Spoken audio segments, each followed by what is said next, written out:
Yesu ashimwe cyane. Nongeye kubasuhuza mu izina ry'umwami wacu Yesu Kristo. Ni Simbizi Saidi Evangeliste Moise.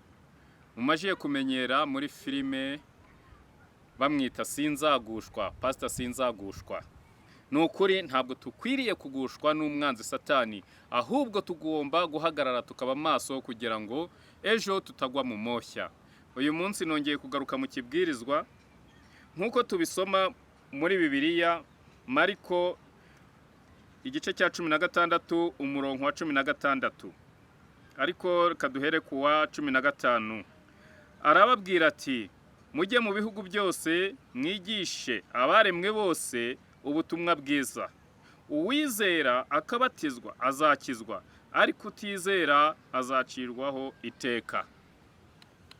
Muri iki gihe ubutumwa bwiza bumwe burigishwa ndetse hafi ya hose ku isi burigishwa. Ariko se ni ukubera iki abantu bakomeje gukora ibyaha? Ni ukubera iki abantu bakomeje kwiyahura? Nk'urugero mu Rwanda abantu barimo bariyahura ari benshi, urubyiruko rurimo rurishora mu biyobyabwenge. Twakwibaza ngo ni iki? Ese nuko ubutumwa bwiza budatangwa? Nagira ngo rero bantu bankurikiye, bantu bakunda umurimo w'Imana, bantu bakunda izina ry'Imana, bantu bubaha Imana, nagira ngo icyo nabakangurira ni ukumva neza ubutumwa bwiza, ariko cyane cyane tugasoma Bibiliya. Kuko umajije kureba, turareba tugasanga mu gitabo dufite hano cya Bibiliya. Iyo turebye mu gitabo cy'umubwiriza 11 umurongo wa 9, katumanze tuhasome twumve uko havuga. Iyo tusomye Bibiliya mu gitabo cy'umubwiriza 11 umurongo wa 9, ngo wa musore we, ishimira ubusore bwawe n'umutima wawe ukunezeze mu munsi y'ubuto bwawe, kandi ujye ugenda mu nzira umutima wawe ushaka no mu mucyo wo mu maso yawe, ariko menya yuko ibyo byose bizatuma Imana igushyira mu rubanza. Nagira ngo mbwira abantu ibyo twakwishimiramo byose, ibyo waba urimo byose, umenye ko amaherezo bizagushyira mu rubanza. Iyo uri umusore, ese ubwo busore bwawe urabumarisha iki? Urugero nk'urubyiruko, ese wowe w'urubyiruko uyu munsi uri inkumi, uri umusore, ngira ngo imirimo yawe ni iyihe? Ese imirimo yawe iranezeza Imana? Ese imirimo yawe yubahisha Imana? Nagira ngo rero mbabwire, ntabwo ari ngombwa ko urubyiruko rwakwishora mu biyobyabwenge, kuko amaherezo birushyira mu rubanza. Umuntu ashobora kuba ari umusore, ashobora kuba ari inkumi, aho kugira ngo agendere mu mirimo itunganye, aho kugira ngo agendere mu nzira nziza zo Uwiteka ashaka, ariko akagendera mu bintu bibi, akagendera mu bintu bidashimisha Imana. Nagira ngo mbabwire ko umuntu yakagombye kugendera mu bintu bishimisha Imana, tukagendera mu nzira z'Imana. Kuko hari igihe nanjye nari urubyiruko nkagendera mu bintu bidashimisha Imana, ariko amaherezo bigushyira mu rubanza. Ntabwo ari urubanza rwo mu ijuru gusa, n'urubanza no mu manza za hano ku isi, kubera ko imirimo ugenderamo atari myiza. Hari ikintu kibabaje, kuko iyo ugendeye mu mirimo mibi ya kamere, izo ngeso mbi, ubusambanyi, ubujura n'ibindi, ni uko nk'ibyo biyobyabwenge, iyo ni imirimo ya kamere, imirimo y'umwanzi. Ni ukuri, ubwo nta kindi bigushyira mu rubanza. Kuko hari igihe nageze ndi umusambanyi, hari igihe nagezeho ndi umunywatabi, ariko nta kindi byanshyiragamo, ntibyanshyiraga nyine mu rubanza, kuko nagendaga uko nshaka, nkarara amajoro uko nshaka. Ariko bikaba ngombwa ko hari igihe nkwepana n'inzego zishinzwe umutekano, ugasanga umutima urimo urancira urubanza ngo bariyura banyura hehe? Ese bariyura banyura hehe? Ni ukuvuga ngo tayari narangije kujya mu rubanza. Ese wa musore we, bimeze gute? Hari ibyo abantu bavuga, urahura n'umwana ngo nta myaka 100, wahura n'umwana ngo nta bukwe ngo azakoresha, ngo nta gikwe. Ubwo n'ubuyobe. Ibyo ngibyo bavuga ni satani uri kubibatera.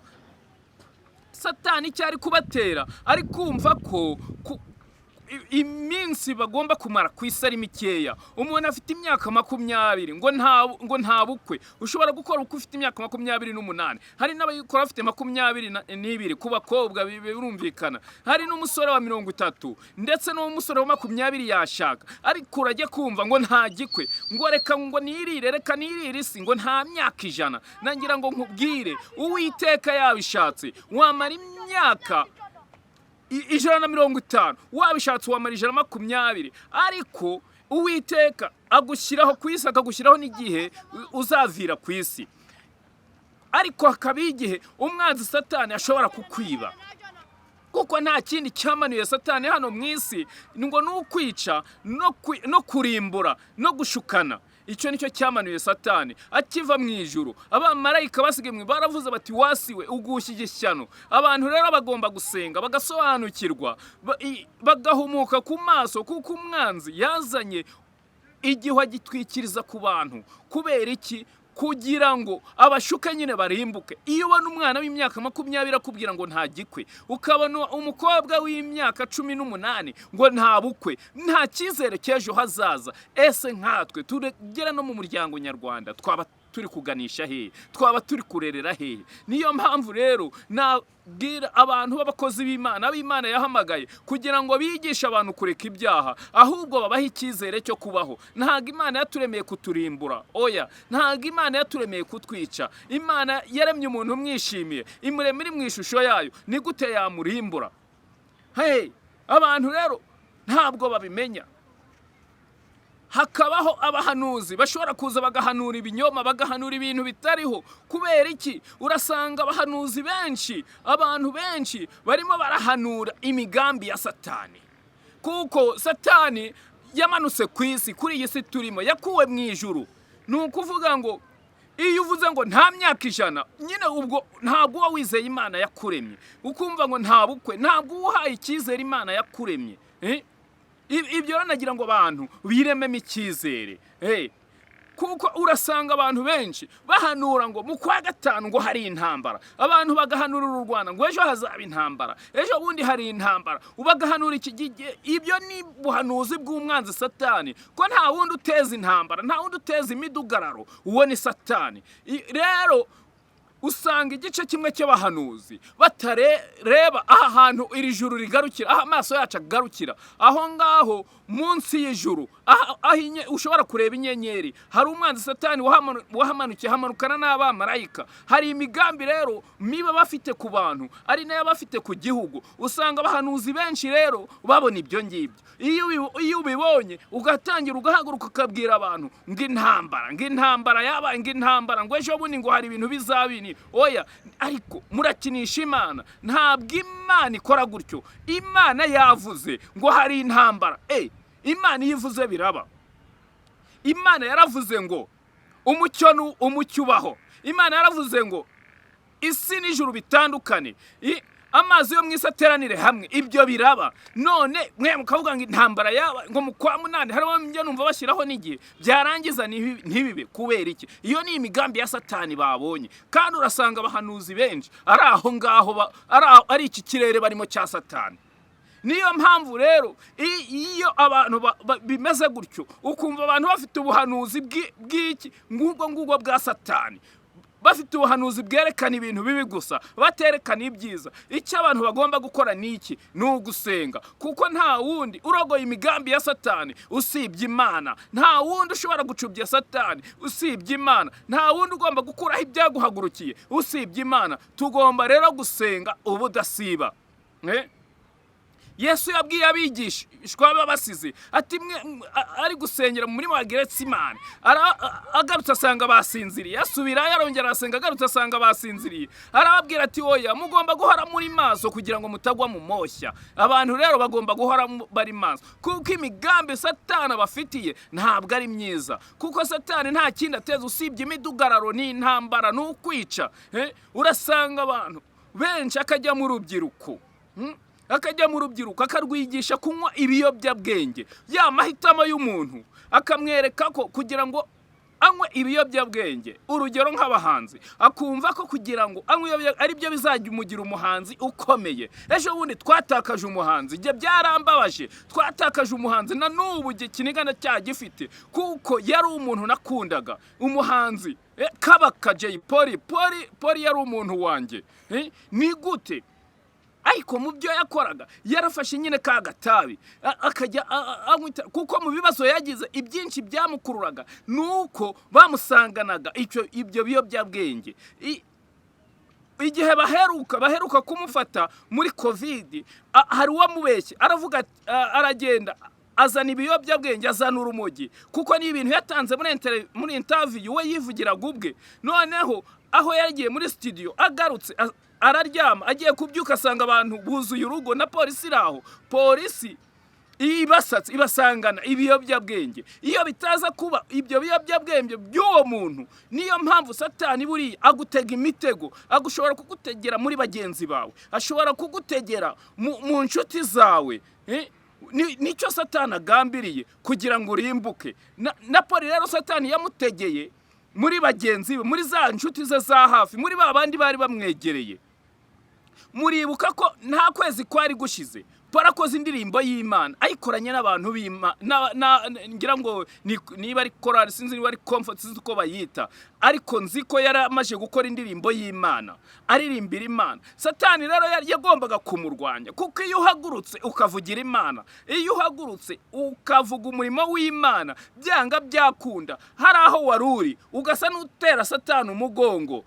Kuko Polly muri iyo ndirimbo hari amagambo naranayibonye ati nk'uko impara kazi yahagizwa no gushaka amazi, Mana natwe umutima wacu wahagizwa no kugushaka. Yarahagurutse agiye gushaka Imana, ntabwo rero Satani yagombaga kumworohera. Niyo mpamvu ngira ngo nkubwire, niba uhagurutse ukajya kuvugira Imana, Satani arahaguruka nawe akurwanya. Kuko Satani nta kindi ateza, imigambi mibi, imigambi mibisha, nicyo cyamuzanye kugira ngo aturimburire abantu. Nukuri narababaye kubona umuhanzi, yari umuhanzi w'umuhanga, Polly ndamuzi, twararirimba, navuga ko yagiye kuri stage nanjye ndiho kera nkiri umuhanzi. Abazi DJ Africano, hari concert yarabereye ku Gisenyi, hajemo na murumuna wa Kamiliyoni K47. Icyo gitaramo Polly yaragiye aririmba, yari afite public, yarakunzwe cyane. Urumva icyo gihe nanjye naragenda aririmba. Polly wabonaga ari umuntu abafana biyumvamo, abanyarwanda biyumvamo, yari afite abafana benshi. Saho gusa na Zaga Night, ndibuka umunsi umwe Polly tugiye muri Zaga Night, turi ku meza imwe twicaranye, hari akana gato, yari umuntu Polly, impamvu mbibabwira, yari umuntu wicisha bugufi. Ariko Satani nyine hari aho yaramutegeye, hari aho yaragombaga kuzamutegera. Nagira ngo nkubwire, iyo uhagurutse ugakorera Imana, niba uri mu Mana yibemo neza, niba uri mu Mana nukuri soma Bibiliya, ariko Satani umutere umugongo muri byose.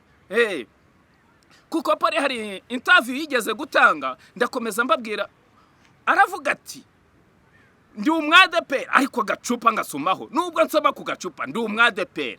Iyo rero iby'Imana utabirimo neza, niba uri umurokore bumurokore, kuko Bibiliya iravuga ngo niba udakonje ntunashyuhe, ukaba kazuyazi ngiye kukuruka. Imana irashaka mushyuhe mu bintu byayo, mube abantu b'Imana, mwere gukonja. Ariko niba mukoreye Satani, nabo nakazi kanyu mwazarimbuka, kuko Satani nta kindi ategereje usibye kujyanwa Gehonomu n'abamukoreye bose.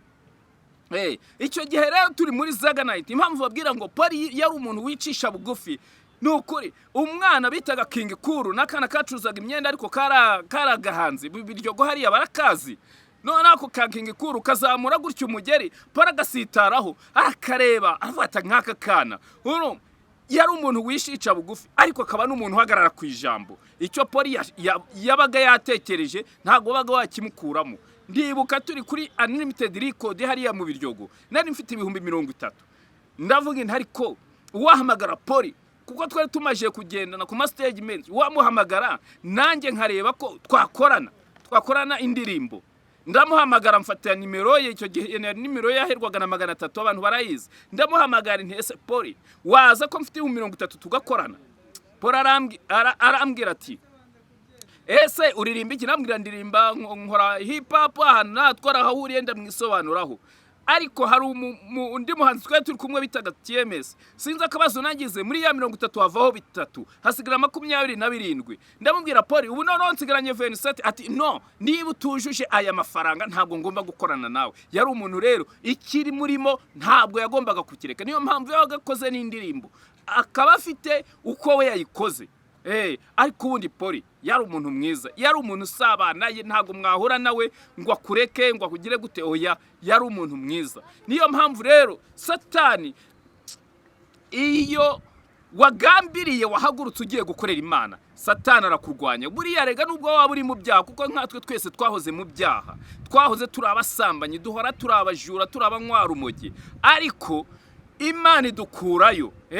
Imana idukurayo kugira ngo tuyikorere. Iyo rero igukuyeyo wowe ukagira ahandi hantu uyibeteraho gatoya, satani akubonera aho ngaho. Nagira ngo nkubwire wa musore we, wa nkumi we, wa mugabo we, niba uzi gukorera Imana, korera Imana, korera Imana mu buryo buri nyakuri, korera Imana mu buryo bwizewe. Nayo wivuga ngo uri mu rusengero, wivuga ngo uri umurokore, ari wo uri umuhanuzi, ari wo umuntu ujya guhanura ibinyoma, byanga byakunda wazakozwa isoni. Kuko nta n'ikindi satani iyo umukoreye nta kindi kiba kigambiriwe, arangiza n'ubundi agukojeje iki? Isoni. Oh Jesus, Imana ishimwe cyane. Abantu rero tugomba kumenya ukuri, tugomba kumenya ukuri, kuko ukuri niko kuzatubatura. Ntabwo tugomba kugira ngo tugume tugume mu byaha. Niba Imana yaragusezeranyije, wicika intege. Uyu munsi byakwanga ariko ejo bigakunda. Uyu munsi byakwemera ariko ejo bikanga. Birashoboka, niko ibintu by'Imana bikora. Imana yaravuze ngo siko bizaba mu bagutegereza, nta uzakorwa n'isoni keretse bava mu masezerano. Ari nta mpamvu abantu baba mu masezerano, umuntu akareba yabona amaze imyaka 30 ati byacitse, ati nta gikwe. Yabona amaze imyaka 20 ati byacitse, ati nta gikwe. Bigatuma yitera icyizere. Ariko nagira ngo mbabwire, iyo ufite icyizere ku Mana ngo siko bizaba mu bagutegereza, nta uzakorwa n'isoni, wowe uva mu masezerano ari nta mpamvu. Nagira ngo nkubwire, Imana ntabwo yakusohora isezerano wowe warangije kurivamo, ahubwo wowe guma mu masezerano, uzarebe kutazahirwa, uzarebe kutazanesha. Abantu rero tugomba kugirira gute? Kuba abaneshi, tugasenga. Nari nkomeje mbabwira ngo bahanuzi benshi bahanurira muri iki kirere, muri iyi sangaha, iyi si yamanukiwe n'umwanzi. Hari abandi rero basenga Imana ikabazamura ikabageza mu ijuru muri paradizo, ariko ntibaveyo bumvishije message, ntibaveyo bafite message, bakumva umunezero wo muri paradizo gusa. Abo ngabo nabo bariho. Hakaba rero abandi bake babizerwa bazamuka bakagera muri paradizo aho ngaho hejuru ku ntebe y'Imana. Abo ngabo iyo bagezeyo nibo babandi batuzanira message. Usanga kubwira ikintu kikaba kirabaye, ugasanga kubwira ikintu ukakibona kubera iki yakibwiwe n'Imana. Ubundi umuntu w'Imana buri munsi buri uko bugiye gucya, Imana imumenyesha imigambi yayo. Igihe aba yicaye ku ntebe yayo ikamumenyesha iki? Imigambi yayo. Ntabwo umuntu w'Imana yahaguruka mu gitondo atazi ibyo yavuganye n'Imana. Niyo mpamvu umva hari abantu basengera igihugu, umuntu agahaguruka akerekwa ibyo muri Amerika kubera iki? Imana yamuhishuriye umugambi wayo. Nagira ngo nkubwire, Imana rero yavuze, iravuga bikaba, yategeka bigakomera. Ntabwo ari ya Mana ibeshya, oya. Ababeshya n'abapfumu n'abarozi, ababeshya n'abapfumu n'abarozi. Abo barozi nibo bagira gute? Nibo babeshya. Abantu barazengerejwe, bazengerezwa n'abarozi, bazengerezwa n'abapfumu. Hari n'abapasteri maze iminsi mbona numva bagenda bakajya mu bapfumu. Ntago byari bikwiye ko umuntu w'Imana ahaguruka akajya mu bapfumu. Ushobora kuba wavugishije Imana uyu munsi byanze, manza wikontorore, manza urebe ese niki kibura, ese niki kibura kugira ngo mvugane nayo. Wasanga hari ikintu wakosherejeho Imana, cyangwa se wawe mu rugo hari bitagenda. Ushobora kuba ufite n'umwana warananiwe kumuhana, nk'umuntu ufite inshingano, uri umugabo mu rugo, ukaba udashobora kumenya ko umwana wawe yatorotse igipangu yagiye mu biyobyabwenge, ahubwo agataha saa 10 uti nta kibazo tuzasenga Imana bizakemuka. Ese wa mugabo wowe ushoboye iki gukora? Ntushobora gucyaha umwana. Gucyaha ntabwo ari ikosa. Ikibi umunyuje si ikosa, ikibi nuko kumukubitira kumwica. Ntago ari byo babandi bakubita inkoni zo kwica, ariko gucyaha umwana ukamubwira utaye amakosa wakoze uzajya utaye iki gihe niki, ibyo birashoboka, ibyo ni sawa. Ariko ugasanga umuntu mu rugo iwe byacitse, ariko kubera iki ntabwo ashobora kumenya iki ubwenge bwo kugira ngo ashobore kuba yakontorora urwo rugo. Abantu rero bagomba kumenya uko Imana ikora.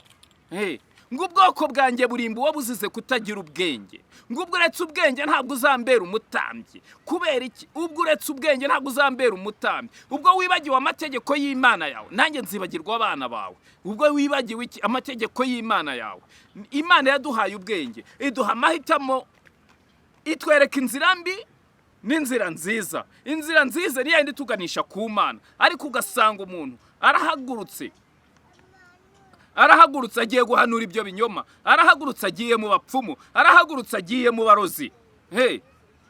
Ubundi abantu bakagombye no kubimenya, ntago bakagombye kuzengerezwa n'abarozi, ntago bakagombye kuzengerezwa n'abapfumu. Reka birashoboka ko bagwagurukira, ariko reka nkubwire, uzamenye ko umurozi ukuroga ntabwo ari hafi yawe. Ntabwo umuntu wo muri Tanzania za Nigeria, reka ni umurozi. Umuntu aba afite umurozi mu muryango we cyangwa se aho ngaho hafi, kuko bajya bavuga bati abantu bajya bavuga bati umurozi wo mu muryango wawe. Hari nubwo Bibiliya tubwira ngo umuturanyi wa hafi akurutira umuvandimwe wa kure, n'umuturanyi wa hafi ukuzi ni nk'umuvandimwe wawe. Uwo rero niwe ugira gute? Niwe ushobora kumenya imigambi yawe, niwe ushobora kumenya uburyo agutwara, niwe ushobora kukoroga. Hari abantu batwara imyenda, hari abantu batwara imitsatsi. Abo ngabo kugira ngo uzamenye uko uzatsinda abarozi, mumbwire mbibabwire, nta kindi. Nuba niwe ujya kwiyogoshesha muri salo ukabona iyo mitsatsi usigaho, jya uvuga uti imisatsi yanjye ndayihakanye mu izina rya Yesu, njyewe ndi uwa Kristo. Nuba n'imyenda wabuze, jya uvuga uti iyi myenda nabuze, iyi ndayihakanye mu izina rya Yesu. Nta murozi uzajya guhangara. Kandi impamvu abantu badatsinda cyane abo barozi, hari uburyo batamenya uko babasengera. Hari ukuntu batamenye ko basenga. Kugira ngo ukubite abarozi, manzi ukubite umwuka w'ishyari, kuko umuntu agiye kukuroga gufitiye ishyari. Jya uvuga uti nirukanye ishyari ku bana bacu, uvuga uti nirukanye ishyari ku mugore wanjye, nirukanye ishyari muri uyu muryango. Uzarebe numara kwirukana ishyari, na wa murozi azakuvaho ahunge, uzaba ubonye uburyo umwirukana. Nagira ngo rero muri make abantu nari mbabwiye ko bagomba gukurikiza ibyo Imana ivuga, bagasoma iki gitabo cya Bibiliya, ubundi bakizera Yesu Kristo nk'umwami n'umukiza. Imana izabakiza. Nukuri Imana ikomeze itugirire neza. Nagira ngo mbabwire amahitamo dufite, duhitemo amahitamo meza, kuko dufite amahitamo abiri, ameza n'amabi. Nagira ngo rero nsoreze aho ngaho, ubwo ufite icyo yatoyemo yacyumvishije. Abantu rero bakomeze bakurikira kuri ino channel ya Manu Rwanda TV, bakora subscribe, bakora share, kandi munatanga n'ibitekerezo, nimukarebe mutanditse comment. Nukuri Imana ibaha umugisha, kandi ndawubasabiye mu izina ry'umwami wacu Yesu Kristo. Amen.